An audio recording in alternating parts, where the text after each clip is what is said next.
तो जो व्यक्ति हमारे हितैषी थे वो आज इस धरती पे नहीं है। हम लोग को मलाल है कि लोकसभा के अंदर दलित और ओबीसी के पक्ष में बोलने वाला कोई एक लीडर खड़ा नहीं। चिराग पासवान के द्वारा सदन में रिजर्वेशन के पक्ष में नहीं बोला गया, ओबीसी के पक्ष में नहीं बोला गया, दलितों के पक्ष में नहीं बोला गया। अपनी पाप को छुपाने के लिए इस बात के लिए प्रधानमंत्री हाय हाय कि किन लोगों ने कहा? क्या कोई दलित और ओबीसी का बेटा ने कहा? नहीं कहा। लगातार हमारे पक्ष में जो संविधान बनाई जाती है उसके ऊपर प्रहार किया जा रहा है। नमस्कार, लाइव बिहार देख रहे हैं आप। आपके साथ मैं स्नेहा गुप्ता। जिस तरीके से कुमार सर्वजीत ने स्वर्गीय रामविलास पासवान को बेचारा कह दिया, जिसके बाद लगातार बवाल ही बवाल हो रहा है। ऐसे में सवाल किया गया कुमार सर्वजीत से, क्या कुछ कहते नजर आए हैं कुमार सर्वजीत? पहले आप इस वीडियो पर नजर डालिए। सर, ये आप लोग आज रिजर्वेशन को लेकर सर आप लोग आरक्षण को लेकर सर प्रदर्शन कर रहे हैं क्या?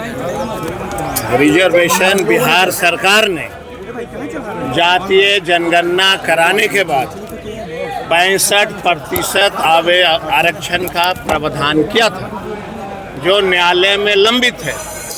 यूजीसी का जब मामला आया उसमें ये कहा गया कि कॉलेज में पढ़ने वाले दलित ओबीसी के बच्चे अपने आप को थोड़ा असहाय महसूस करते हैं, उनको सुरक्षा की दृष्टि से ये कानून लाते हैं। उसके बाद सड़क पे विरोध शुरू हुआ। क्या कहा गया? तेलिया प्रधानमंत्री हाय हाय कि किन लोगों ने कहा? क्या कोई दलित और ओबीसी का बेटा ने कहा? नहीं कहा। लगातार हमारे पक्ष में जो संविधान बनाई जाती है उसके ऊपर प्रहार किया जा रहा है।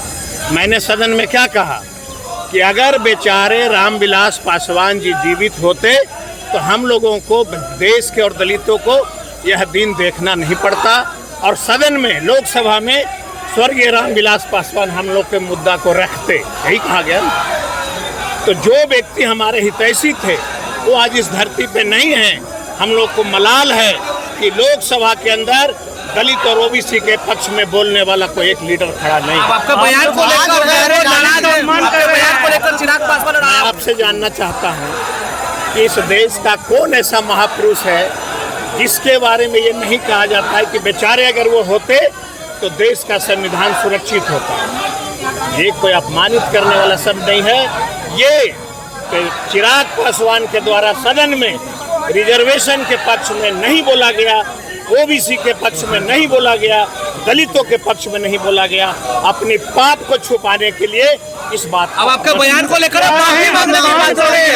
दुनिया में एक ऐसी कोई ताकत नहीं है जो हमको झुका सकता है। रामविलास जी स्वर्गीय हम लोग के आदर्श रहे हैं और रहेंगे। आप सत्ता का सुख भोग रहे हैं 20 वर्षों से। मोकामा में पासवान जातियों का इतना बड़ा मेला लगता है, एक अनुदान बता दो सरकार के द्वारा। रामविलास पासवान जी की मृत्यु हो गई, जिस दिन मृत्यु हुई उस दिन बिहार की सरकारी छुट्टियां क्यों नहीं दी जाती है? रामविलास पासवान दलित के देश के बड़े नेता थे, उनकी मूर्तियां सदन के अंदर क्यों नहीं लगाई जाती है? किसी चौराहे पे क्यों नहीं लगाई जा सकती है? इसलिए मैंने कहा कि अगर वो बेचारे जीवित होते तो शायद ये दिन हम लोग को नहीं। आरजेडी का यही कल्चर है कि स्वर्गीय रामविलास जी की मूर्ति लगाने की मांग करता है तो उनको तकलीफ होती है।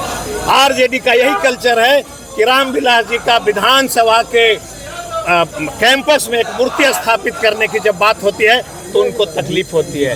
तो मैं इनको और क्या उनको कोई शिक्षा दे सकता हूँ? जिनके संस्कार में ही नहीं है महापुरुषों की बात करना, उनके बारे में मुझे कुछ नहीं कहना। तो सुना आपने क्या कुछ कहा। उन्होंने सीधे तौर पे कह रहे हैं जिस तरीके से आरक्षण के मुद्दे को वो उठा रहा है, इसके साथ उन्होंने कहा हमारी मंशा ऐसी कभी नहीं थी कि किसी को दुख हो, लेकिन ये इसे मुद्दा बनाया जा रहा है।